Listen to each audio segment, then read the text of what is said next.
I wouldn't change you for the world, but I would change the world for you. Amy Wright. Good evening, my name is Cailey Dannull, and I'd like to share with you things that I've learned through the years about interacting with people who are developmentally disabled. When you hear the term developmentally disabled, you might picture that high school student with Down syndrome that gets homecoming king, or gets to shoot the winning shot of a basketball game. So there are these places in society where we place developmentally disabled in the spotlight. But honestly, can you think of a special needs actor in a movie or TV show? Or you personally know someone who has special needs?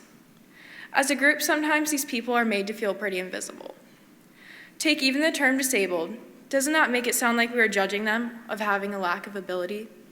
A better way of talking about them would be differently abled. We should enable these individuals instead of disabling them.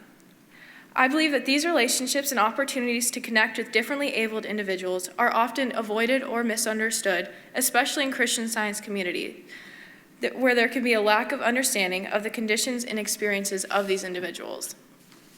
While working with Christian scientists who are labeled as developmentally disabled, I have learned patience and passion. For the past 3 years, I have gone to AU's off-season 100 Elk and worked with an organization called Rainbow Valley Resource Network, also known as RVRN. This organization works to support Christian Science individuals with developmental or special needs. Whether this is financial assistance, informational resources, or even experiential resources, the main goal of RVRN is to foster spiritual growth with these individuals. I have worked with these individuals for many years, and I can say with firsthand experience that they are the most loving and understanding people you could ever meet. They have so much hope for the world and see so much good in things, no matter the size. As Christian scientists, we are raised to never label individuals based on their appearance. However, on the flip side, this can mean that we don't acknowledge or know how to interact when we meet with someone who is different. There is so much to learn and value when it comes to interacting with these individuals, and I hope I can share how I've learned that there's no reason to be hesitant to see all the good that these individuals can express. Being a part of RVRN allows for lots of travel. Whether it be driving down to Cedars or flying to Denver, Colorado, there is lots of public interaction going on. Some may avoid interacting with individuals who do not physically appear as one may label as normal. However, there are many instances where I felt looks of judgment while traveling and driving with RVRN. The individuals I travel with are so optimistic and excited for camp that they really noticed anybody around them. However, it is tough to travel with individuals that I see and value so much, and that the community around us does not know how to interact with them. I would encourage you all to drop all seeming labels of developmentally disabled individuals and never fear or avoid interacting with them.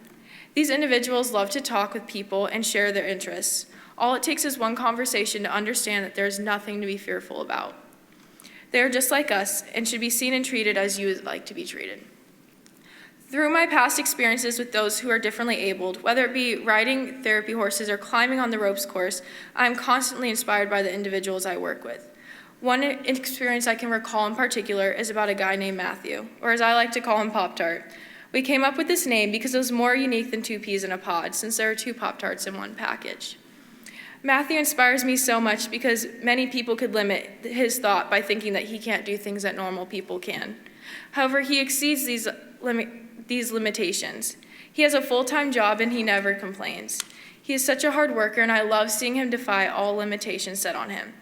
When I have the opportunity to spend time with Matthew at 100 Elk, we are usually 25 to 30 feet in the air on the ropes course.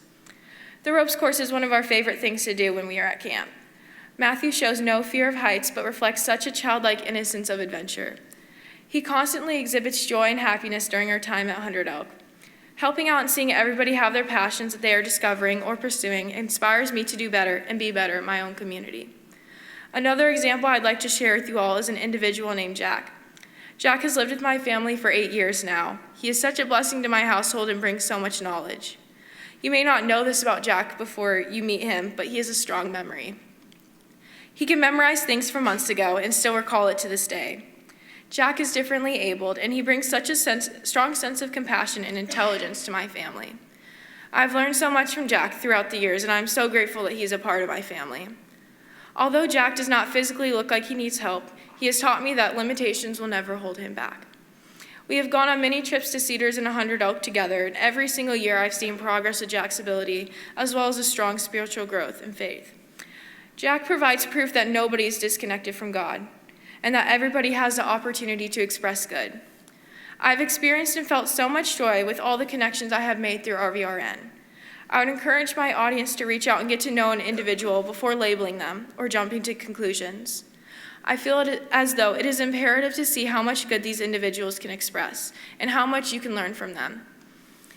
There is so much good to learn in the world, and we shouldn't let appearances limit us from expressing the good that we see and feel.